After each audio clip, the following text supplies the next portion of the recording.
যারা জেলে গেছেন তারা বিজেপি সরকার এলে সংগ্রামী ভাতা পাবেন, আমি এখান থেকে ঘোষণা করে দিয়ে গেলাম। আর যে পুলিশ সামান্য 100 জন নিয়ে পরিবর্তন সভার জন্য হামলা করেছেন, সেই পুলিশকেও বলে রাখলাম ব্যাগ গুছিয়ে রাখুন, আপনাদের সঙ্গে মে মাসের প্রথম সপ্তাহে দেখা হবে। এর উদ্বোধন করে গেছেন বিশ্বের সর্বশ্রেষ্ঠ নেতা, সর্বজনপ্রিয় নেতা, দেশের প্রধানমন্ত্রী মাননীয় নরেন্দ্র দামোদর দাস মোদী আলিপুরদুয়ারে জুলাই মাসের 4র্থ সপ্তাহে তিনি ডাক দিয়েছেন, পশ্চিম বাংলার হিত গৌরব যদি ফেরাতে হয়, এই বাংলার যে অধঃপতন মমতা ব্যানার্জির নেতৃত্বে 15 বছরে হয়েছে, এই বাংলাকে যদি বাঁচাতে হয় তাহলে ভারতীয় জনতা পার্টিকে আনতে হবে।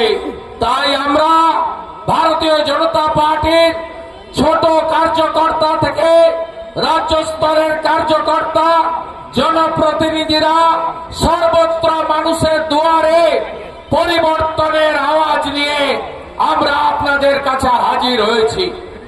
কেন পরিবর্তন করবেন? কারণ এই বাংলা রাষ্ট্রবাদের ভূমি ছিল।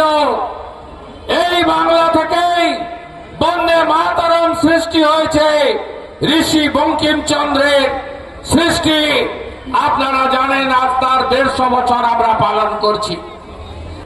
আর মমতা ব্যানার্জির চটি যারা চাটছেন,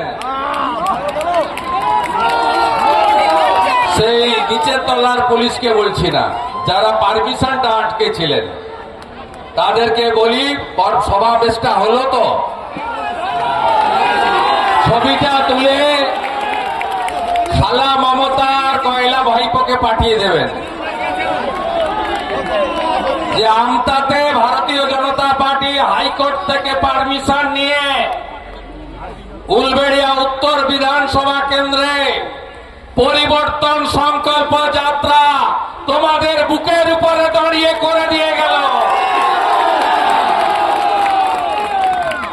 সব হিসাব হবে, বদলও হবে, বদলাও হবে। 3টে হিন্দু ছেলেকে কাল রাত্রে তুলে এনেছিল গীতা পাঠের অনুষ্ঠানে, তারা প্রতিবাদ করেছিল, অনুষ্ঠানকে অপবিত্র করেছিল বলে আপনাদের খুশির খবর দিয়ে শ্রমিকরা জামিন পেয়ে গেল এই মুহূর্তে। জয় জয় শ্রীরাম, জয় জয়।